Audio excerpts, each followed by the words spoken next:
بسم الله الرحمن الرحيم فاسألوا أهل الذكر إن كنتم لا تعلمون আসসালামু আলাইকুম রহমতুল্লাহি ওয়া বারাকাতুহু। আরেকদিন ভাই জানতে চেয়েছেন যে নারী পুরুষের কাফনে কোনো পার্থক্য আছে কিনা, অনুভাবে কবরের গভীরতায় কোনো পার্থক্য আছে কিনা, যে নারীর ক্ষেত্রে এরকম গভীর করতে হবে কবরকে আর পুরুষের ক্ষেত্রে এরকম গভীর করতে হবে।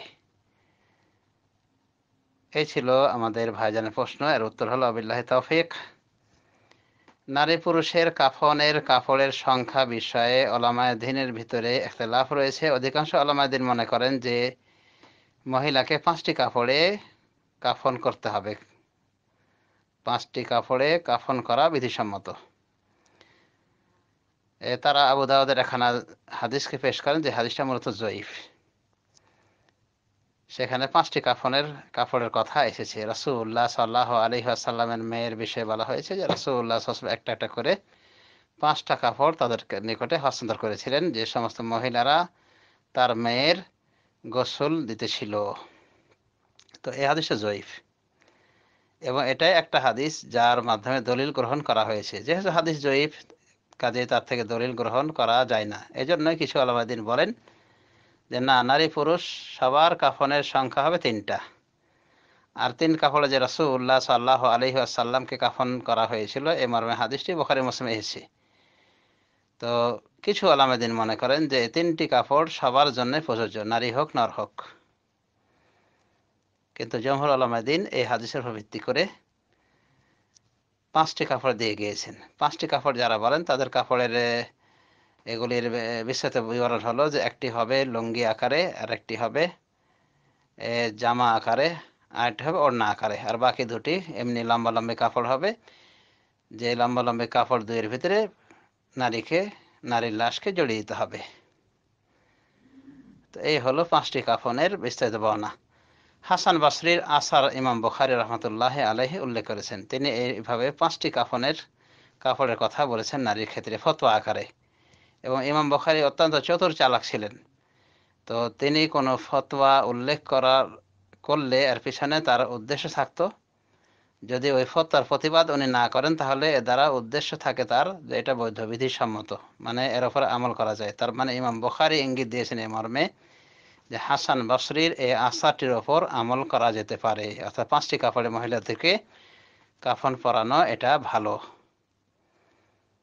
আর এটা পর্দার ক্ষেত্রে পর্দা হিসেবে উত্তম বলা হয়েছে। উত্তম অনুত্তমের খেলাফ বলা যায়, বা কোন কয়টি কাপড়ে পরানো সুন্নাত এটার ক্ষেত্রে ইখতিলাফ বলা যেতে পারে। তবে সমস্ত উলামায়ে দ্বীন একমত যে একটি কাপড়ে কাফন করা, নারী হোক নর হোক, এটা ওয়াজিব ফরজ, এটা করতেই হবে।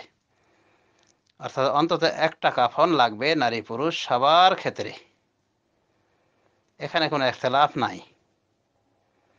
কিন্তু এরপরে ইখতিলাফ হলো সুন্নাতের বিষয়, যে সুন্নাত কি পরিমাণ কাফনে কাপড় দেওয়া, কি পরিমাণ কাফনের কাপড়ে জানাজার লাশ দাফন করা সুন্নাহ নারী পুরুষের বিষয়ে। তা আশা করি বুঝতে পেরেছেন যে জমহুর এদিকে গিয়েছেন যে 5টি কাপড় দিয়ে কাফন পরানো সুন্নাহ মহিলাকে, এবং পুরুষের ক্ষেত্রে 3টি। আর কিছু উলামায়ে দ্বীন এদিকে গিয়েছেন যে 3টি সবার ক্ষেত্রে সুন্নাহ। এই মতের যারা প্রবক্তা তাদের ভিতরে রয়েছেন ইমাম শাওকানী রহমতুল্লাহ আলাইহি, এবং বর্তমান জামানার পথিত যশা মুহাদ্দিস আল্লামা নাসিরউদ্দিন আলবানী, এবং অতীতের কিছু তাবিবিদ্বান যতটুকু মনে পড়ে তারা আছেন এই মতের পক্ষে। তো যা হোক, এটা নর্মাল বিষয়, এ নিয়ে ঝগড়াঝাঁটি করা মোটেও শোভনীয় নয়, কারণ এটা পর্দার বিষয় এবং মোস্তাহাবের বিষয়। তো হাসান বসরি রহমতুল্লাহ আলাইহি নামক একজন মনীষীর ফতোয়া রয়েছে 5 কাপড়ের বিষয়ে মহিলাদের কাফনের ক্ষেত্রে। অতএব এই নিয়ে বাড়াবাড়ি উচিত নয়, এটা মোস্তাহাবের বিষয়। এরপরে যারা মনে করবেন যে যেহেতু 5 কাপড়ের হাদিসটা সহি নাই, অতএব 3 কাপড়ই যথেষ্ট ইনশাআল্লাহ। আর যদি কেউ 5 কাপড় দেয় তা তো অসুবিধা নেই। সৌদি আরব লাজনা দায়মা স্থায়ী ফতোয়া বোর্ড মহিলাদের 5টি কাফনের কথা বলেছেন, মানে 5টি কাপড়ে তাদের দাফন করা এটা উত্তম বলেছেন। এবং পুরুষের ক্ষেত্রে 3টি কাপড়ে দাফন করা সুন্নাহ বলেছেন। সুতরাং বিষয়টি নিয়ে বাড়াবাড়ি করা মোটেও উচিত নয়। আমি এর পূর্বে বলেছি, এখনো বলছি। বারাকাল্লাহু ফিকুম।